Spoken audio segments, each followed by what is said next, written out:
अस्सलाम वालेकुम स्टूडेंट। हम लोग ऑनलाइन लेक्चर में वेव वाला चैप्टर का लेक्चर नंबर हमारे पास 4 है। इससे पहले वाला जो हमारे पास लेक्चर था उसमें हम लोगों ने वेव इक्वेशन ड्राइव की थी और वेव इक्वेशन के साथ साथ ट्रांसफर स्पीड ड्राइव की थी। ट्रांसफर स्पीड हमने दो मेथड से फाइंड की थी, मैकेनिकल मेथड से भी हमने फाइंड की है और हमने डायमेंशनल मेथड से भी फाइंड की है। उसके बाद नेक्स्ट हमारे पास उन्हीं लेक्चर में एक लेक्चर था हमारे पास ट्रांसवर्स हमारे पास वेव इक्वेशन के बारे में। आज हमारा जो टॉपिक है वो है एनर्जी ट्रांसफ़र बाय वेव। अब वेव हमने पहले जनरली वेव को डिस्कस किया हुआ है। हम कहते हैं वेव होती क्या है, किसी भी मीडियम के अंदर जो हम डिस्टर्बेंस क्रिएट करते हैं उस डिस्टर्बेंस की क्रिएशन जो होती है वो हमारे पास प्रोड्यूस करती है वेव। जिसकी सिंपल हम एग्जांपल कहते हैं कि फॉर एग्जांपल एक हमारे पास कोई भी क्लोज जगह यहाँ पे वाटर इनक्लोज हुआ है, जैसे हमारे पास रिवर वगैरह में, और हम क्या करते हैं वो वाटर बिल्कुल अपना स्मूथली फ्लो कर रहे हैं। हम क्या करते हैं कि एक स्टोन को उसके अंदर हमारे पास ड्रॉप करवाते हैं। जैसे स्टोन उसके अंदर जाते हैं हम देखते हैं कि उसके इर्द गिर्द हमारे पास रिपल बनना स्टार्ट हो जाती हैं और उन्हीं रिपल को हम लोग कहते हैं वेव। अब ये रिपल क्यों बनी, क्वेश्चन ये था। तो होता क्या है बेसिकली, हमने ये जो स्टोन हमने इसमें ड्रॉप किया, बेसिकली हमने जो वाटर जो पहले बिल्कुल स्मूथ फ्लो कर रहा था उसके अंदर डिस्टर्बेंस क्रिएट की। अब ये जो डिस्टर्बेंस थी, इस डिस्टर्बेंस की वजह से हमारे पास वेव जनरेट हुई। अब ये जो हमारे पास वेव होती है ये हमारे पास बहुत ज़्यादा भी बन सकती है और कम भी बन सकती है। वो डिपेंड करता है कि हम लोगों ने डिस्टर्बेंस कितनी क्रिएट की। और ये जो हम डिस्टर्बेंस करते हैं और ये जो वेव होती है जो एक जगह से दूसरी जगह प्रोपोगेट कर रही होती है, ये बेसिकली करती ये है कि अपने साथ एक जगह से एनर्जी और मोमेंटम को लेकर दूसरी जगह ट्रांसफ़र करती है। कि हम लोग फॉर एग्जांपल ये वाटर है और हमने ये मापा ड्रॉप स्टोन को ड्रॉप हमने कोई भी स्टोन ड्रॉप किया, तो होता क्या है कि हम अपने हाथ की जो एनर्जी है वो स्टोन के ज़रिए से इस वाटर को सप्लाई करते हैं। अब ये वाटर क्या करता है, इसकी जो फर्स्ट लेयर है, फर्स्ट रिपल है, वो ये एनर्जी लेते हैं स्टोन से और अपने एक के जितने भी पार्टिकल है उन्हें सप्लाई कर देते हैं। अब यही पार्टिकल क्या करते हैं, ये एनर्जी लेते हैं और नेक्स्ट पार्टिकल को सप्लाई करते हैं। तो इसकी जो एनर्जी सप्लाई होती है ये हमें एक फॉर्म ऑफ वेव की शक्ल में, एक वेव की शक्ल में नज़र आ रही होती है। फिर ये एनर्जी फिर वो अगले नेक्स्ट पार्टिकल को प्रोवाइड करते हैं और हम देखते हैं कि हमारे पास एक और वेव में एक और रिपल जो होती है वो हमारे पास नज़र आती है। और जितने टाइम तक वो एनर्जी सप्लाई करते रहते हैं तब तक हमारे इस वाटर के अंदर वेव जनरेट होती रहती है। जैसे ही हमारे पास की एनर्जी ख़त्म हो जाती है, क्योंकि हर दफ़ा जब वो एनर्जी दे रहा है तो उसकी एनर्जी कम होती जा रही है, और जैसे ही एनर्जी हमारे पास कम हो जाती है, एट द एंड हमारे पास जब एनर्जी ख़त्म हो जाती है तो वो क्या करता है, उस एनर्जी ख़त्म होने से वहाँ पे वेव जो बनना है वो रुक जाती है। मीन हमारे वहाँ पे वेव जो होती है वो स्टॉप होगी। तो अब वेव में बेसिकली करती क्या है, वेव का काम क्या होता है, वेव जो होती है वो एनर्जी को एक जगह से दूसरी जगह ट्रैवल करवाती है। ये हमने एक बहुत जर्नल हमने एग्जांपल देखी। इसके साथ अगर एक और हम लोग बात कर रहे हैं, हमारे पास ओशियन की बात करें या चलो अर्थक्वेक की बात करें, तो अर्थक्वेक में भी क्या होता है, कभी आप देखते हो कि बहुत ज़्यादा हमारे पास आता है, बहुत ज़्यादा फील उसका होता है, और कभी कभी हमें वो बहुत कम होता है। अब इसकी रीज़न क्या है कि जब हमारे पास वेव के पास एनर्जी ज़्यादा होती है तो उस टाइम वो ज़्यादा डिस्टर्बेंस होती है, और ज़्यादा डिस्टर्बेंस की वजह से हमारे पास अर्थक्वेक की जो फील होती है वो हमें ज़्यादा होती है। लेकिन वो टाइम जब हम देखते हैं कि जब हमारे पास अर्थक्वेक वेव के पास एनर्जी कम होती है तो उस टाइम वो जो डिस्टर्बेंस जो रेट होती है वो कम हुई होती है, जो डिस्टर्बेंस, जिसकी वजह से वो हमारे पास कम फील होते हैं। और इस तरह हम डेली लाइफ में और भी बहुत सारी एग्जांपल देखते हैं, जैसे हमारे पास साउंड जो है ये भी इन फॉर्म ऑफ वेव ट्रेवल करती है, और डेली लाइफ में वो भी हमारे पास जितने भी सिग्नल है, रेडियो वेव सिग्नल है, ये भी हमारे पास in form of wave travel जब हम हमारे पास कर रहे हैं तो बेसिकली ये एनर्जी को, कोई भी एनर्जी, चाहे वो इलेक्ट्रिकल की फॉर्म में एनर्जी है, चाहे वो साउंड की फॉर्म में एनर्जी है, चाहे मैकेनिकल एनर्जी है, वो एक एनर्जी को एक जगह से दूसरी जगह ट्रैवल कर रहे हैं। अब इस चीज़ को समझने के लिए हम एक बिल्कुल छोटी सी एग्जांपल लेते हैं कि फॉर एग्जांपल हम लोग कंसीडर कर लेते हैं एक स्ट्रिंग वाइब्रेटर। हमारे पास है एक स्ट्रिंग वाइब्रेटर। स्ट्रिंग वाइब्रेटर क्या है, हमारे पास इसके साथ बेसिकली एक ऐसी डिवाइस है जो वाइब्रेशन क्रिएट करेगी। इसके साथ हमने अटैच किए हुए एक स्ट्रिंग, ये हमारे पास है स्ट्रिंग, इसके साथ हमने अटैच किया एक वाइब्रेटर। तो जैसे ही वाइब्रेटर ऑन होगा ये अपनी वाइब्रेशन इस स्ट्रिंग को प्रोवाइड करेगी, मीन स्ट्रिंग को डिस्टर्ब करेगी, और इस डिस्टर्बेंस की वजह से, इस वाइब्रेशन की वजह से इस स्ट्रिंग के अंदर वेव जनरेट होगी। फॉर एग्जाम्पल हम ये कहते हैं कि वो इस तरह क्रस्ट और ट्रफ की फॉर्म में जनरेट हो जाती है। अब ये जो वेव है जो हमारे पास ट्रैवल कर रही है एक पॉइंट से दूसरे पॉइंट में मूव कर रही है, अगर ये मूव कर रही है तो इट्स मीन इनकी कोई वेलोसिटी है, हम सपोज करते हैं कि इनकी वेलोसिटी v है। अब ये हमारे पास जो वेव है वो हमारे पास अप में भी जा रही है, डाउन में भी जा रही है, तो इसका मतलब है ये अलॉन्ग वाई एक्सिस में हमारे पास मूव कर रही है। सेकेंडली ये एक्स एक्सिस में भी मूव कर रही है, ये अपनी ओरिजेंटल जो हमारे पास पोजीशन है वो भी चेंज कर रही है।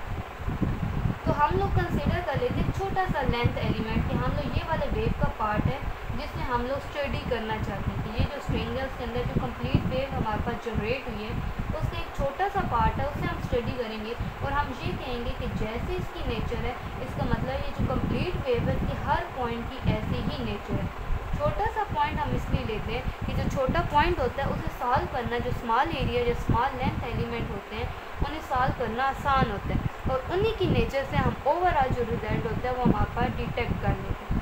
तो ये हमारे पास एक स्मॉल लेंथ एलिमेंट ले लिया। अगर ये हमारे पास स्मॉल लेंथ एलिमेंट है तो वहाँ पे लीनियर डेंसिटी होती है और लीनियर डेंसिटी होती है मास पर यूनिट लेंथ। अब ये हॉरिजॉन्टल एक्सिस में अपनी लेंथ कवर कर रहे हैं तो हम इसे कह रहे हैं डेल्टा एक्स, इसे हम कह देते हैं इक्वेशन नंबर 1। अब हमारे पास ये वेव जो है वो ट्रैवल कर रही है और जब भी कोई चीज़ मोशन में होती है तो उसके पास मोशन की वजह से एनर्जी होती है जिसे हम कहते हैं काइनेटिक एनर्जी। अब ये एनर्जी ये मूव कर रहा है, जितनी इसकी वेलोसिटी चेंज हो रही होगी इट्स मीन इसकी काइनेटिक एनर्जी चेंज, मतलब जितनी वाइब्रेशन ज़्यादा होंगी उतनी उसकी वेलोसिटी ज़्यादा होगी और जितनी हमारे पास वेलोसिटी ज़्यादा होगी इट्स मीन उसकी काइनेटिक एनर्जी उतनी ज़्यादा होगी। तो हमारे पास यहाँ पे काइनेटिक एनर्जी चेंज हो रही है। तो अगर हम बात करें change in kinetic energy, general formula होता है हाफ mv²। तो हाफ m हमारे पास स्मॉल लेंथ एलिमेंट को डिस्कस कर रहा है जिसका मास है डेल्टा m और वेलोसिटी जो है ये अलॉन्ग वर्टिकल एक्सिस में अपने पार्टिकल एक्सेलरेट कर रहे हैं, वेलोसिटी u से डोनेट कर रहे हैं। तो हमें छोटा सा सब्सक्रिप्ट में y लिख रहे हैं कि अलॉन्ग y एक्सिस चेंज हो रहा है और सामने v का स्केल।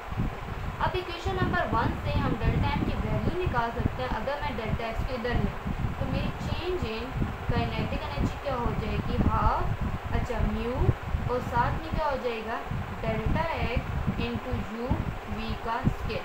तो ये हमारे पास है स्मॉल चेंज। अब इसी स्मॉल चेंज को अगर हम लोग डेरिवेटिव की फॉर्म लिखें, मैं ये लिखूँगी D kinetic energy equal half mu साथ में यू वी का स्केल।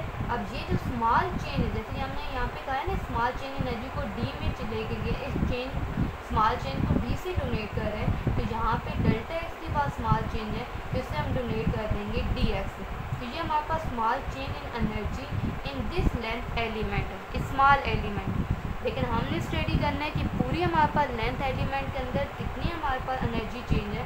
तो टोटल जब भी हमने फाइंड करना होता है तो हम इंटीग्रेशन अप्लाई करते हैं। इंटीग्रेशन का मतलब होता है कि जो आपने पूरा कंप्लीट प्रोसेस लिया उसका सम, कि हायर लेवल में छोटे लेवल में हम सम को प्लस से कर होते हैं, फिर थोड़ा लेवल हमारा बढ़ता है तो सम को हम समेशन से यूज़ कर होते हैं, फिर हमारा लेवल बढ़ता है तो हमने इसे सम करने के लिए चीज़ों को अगर हमने कलेक्टिवली सॉल्व करना है हम इंटीग्रेशन ले लेंगे। Integration d kinetic energy equal to half mu u v का स्क्वायर डी एक्स और इसके साथ भी इंटीग्रेशन, डेरिवेटिव इंटीग्रेशन से ख़त्म। तो काइनेटिक एनर्जी और इंटीग्रेशन में कांस्टेंट हमेशा बाय लिख सकते हैं, तो हाफ भी कांस्टेंट है, इसकी लीनियर डेंसिटी भी कांस्टेंट है, वो बाय यू का स्क्वायर इंटू डी है। तो ये हमारे पास इसके पास आ गई काइनेटिक एनर्जी। अब हम ये भी देख रहे हैं कि ये हमारी जो वेव है ये हमारे पास पोजीशन चेंज कर रही है। मीन अभी वो वाइब्रेट स्टार्ट में थी और फिर वो क्या होती है वाइब्रेट करके फाइनल एंड पे चली जाती है।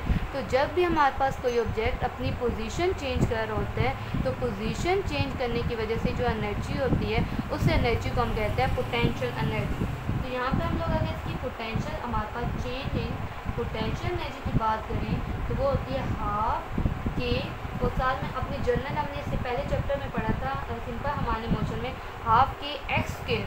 देखिए हमारा पार्टिकल अलॉन्ग वाई एक्सिस अपनी पोजीशन बार बार चेंज कर रहे हैं तो हम साथ लिख लेंगे वाई का स्क्वायर। अब के होता है आपके पास वेव वेक्टर, तो हम लोग लेट के होता है ओमेगा इक्वल होता है स्क्वायर रूट के ओवर एम। अगर हम देखें तो ओमेगा स्क्वायर इक्वल होता है के ओवर एम और हमारा जो मैथ है वो हमारे पास डेल्टा एम है तो omega square delta m equal हो जाएगा के की जगह वैल्यू यूज़ करते हैं तो change in potential energy equal to half k की जगह ओमेगा स्क्वायर डेल्टा एम और साथ में वाई का स्क्वायर। अब फिर हमारे पास डेल्टा एम की जगह इक्वेशन नंबर 1 से वैल्यू यूज़ कर सकते हैं।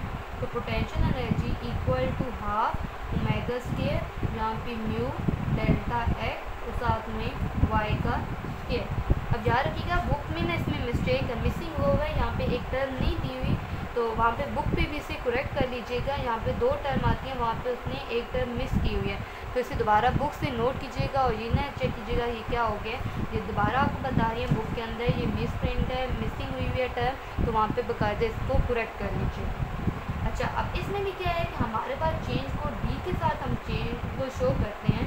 तो potential energy change in potential energy को half omega square mu Y square, और ये जो हमारे पास चेंज है डेल्टा, अब ये डी में चल जाएगा डी है। अब ये पोटेंशियल एनर्जी हो गई इस लेंथ एलिमेंट के ऊपर, लेकिन हम लोग तो पोटेंशियल एनर्जी को फाइंड करना चाहते हैं इस कंप्लीट वेव के अंदर हमारे पास कितनी पोटेंशियल एनर्जी है। तो कंप्लीट को फाइंड करने के लिए हमारा वही मेथड, हम क्या करेंगे इसकी इंटीग्रेशन अप्लाई कर देंगे। तो इंटीग्रेशन दोनों तरफ अप्लाई होगी, integration potential energy equal to integration half omega square mu y का स्क्वायर और साथ में डी है। डेरिवेटिव इंटीग्रेशन से कैंसिल, तो potential energy equal to half, ये कांस्टेंट है बाहर आ गया, लीनियर फ्रीक्वेंसी क्योंकि ऑक्सीलेटर की जो फ्रीक्वेंसी फिक्स होगी वही होगी, वो कभी भी चेंज नहीं हो रही होगी, तो वो भी constant. Integration y square into d है, तो ये हमारे पास आ गई पोटेंशियल एनर्जी। अब अगर हमने इसकी टोटल एनर्जी फाइंड करनी है इस कंप्लीट प्रोसेस के अंदर टोटल एनर्जी क्या है, तो टोटल एनर्जी किसकी इक्वल होगी, काइनेटिक एनर्जी और पोटेंशियल एनर्जी के सम की इक्वल हो जाएगी। अगर हम लोग काइनेटिक एनर्जी देखें तो काइनेटिक एनर्जी हमारे पास है half mu integration u y का स्क्वायर वेलोसिटी का स्क्वायर इंटू डी है plus half omega square mu integration y square d x. तो ये हमारे पास टोटल एनर्जी आ जाएगी इस हमारे पास वेव की। तो ये जो वेव जो एनर्जी ट्रांसफ़र करेगी वो हमारे पास ये है कि उसकी वेलोसिटी चेंजिंग क्या है और उसकी पोजीशन चेंजिंग क्या है। जितनी ज़्यादा उसकी वेलोसिटी चेंज हो रही है, जितनी स्पीड के साथ वो मूव कर रही है और जितनी वो पोजीशन चेंज कर रही है, इट्स मीन उसकी टोटल एनर्जी उतनी ज़्यादा है और वो उतनी ज़्यादा एनर्जी को एक पॉइंट से दूसरे पॉइंट में ट्रांसफ़र कर रही है। तो ये था हमारा आज का टॉपिक, जिसमें दोबारा हम थोड़ा सा रिपीट भी कर लेते हैं कि हमारे पास हमने वेव को स्टडी किया है कि वेव बेसिकली क्या करती है, एनर्जी को एक जगह से दूसरी जगह ट्रांसफ़र कर देती है। अब ये एनर्जी को जब ट्रांसफ़र करती है तो उसकी सिंपल एग्जांपल ली कि हमारे पास एक स्ट्रिंग है जो कि एक वाइब्रेटर के साथ अटैच है। अब जैसे हम वाइब्रेटर को ऑन करते हैं तो इसकी वाइब्रेशन इस स्ट्रिंग को मिलती है। इस स्ट्रिंग को जैसे वाइब्रेशन मिलती है इसकी डिस्टर्बेंस क्रिएट होती है और इस डिस्टर्बेंस की वजह से वेव जनरेट होती है। अब हम क्या करते हैं, एक छोटा सा लेंथ एलिमेंट ले लिया जिसे हम लोग स्टडी करते हैं, तो हम कहते हैं कि लेंथ एलिमेंट की जो लीनियर डेंसिटी है वो हमारे पास है चेंज मास पर यूनिट लेंथ। ठीक हो गया। फिर हमने कहा है कि ये मोशन में है वेव, तो इसके पास काइनेटिक एनर्जी है और काइनेटिक एनर्जी होती है हाफ एम वी का स्क्वायर। वेलोसिटी को हम यहाँ पे यू के साथ डोनेट कर रहे हैं और सामने स्क्वायर है। अब यहाँ पे हमारे पास इसमें थोड़ी सी फिर जितनी मॉडिफिकेशन होती है उसको मॉडिफिकेशन करके हमने टोटल काइनेटिक एनर्जी फाइंड कर ली। फिर हम ये भी देख रहे हैं कि हमारी जो वेव है वो अपनी पोजीशन भी चेंज कर रहे हैं, मीन वो एक जगह से दूसरी जगह जब मूव कर रहे हैं और साथ में ये अप भी जा रही है और डाउन भी जा रही है। तो ये जो पोजीशन चेंज कर रही है, तो जब भी पोजीशन चेंज होती है तो वहाँ पे आपके पास पोटेंशियल एनर्जी होती है। तो यहाँ से पोटेंशियल एनर्जी होगी डेल्टा पी इक्वल हो गया हाफ के वाई स्क्वायर। तो अब इस चेंज इन पोटेंशियल एनर्जी को हमने सिंप्लीफाई किया तो हमारे पास पोटेंशियल एनर्जी का फाइनल एक्सप्रेशन ये आ गया। तो फिर हमने टोटल एनर्जी फाइंड करनी है और टोटल एनर्जी जो होती है वो सम होती है काइनेटिक एनर्जी के और हमारे पास पोटेंशियल एनर्जी के। तो इस सिस्टम के हमारे पास टोटल एनर्जी फाइंड हो। अगर कहीं पे कोई प्रॉब्लम होती है क्लास स्टूडेंट तो आपने मुझसे पूछ लेना है। तो नेक्स्ट टॉपिक इंशाल्लाह कल स्टार्ट लेंगे। अल्लाह हाफिज़।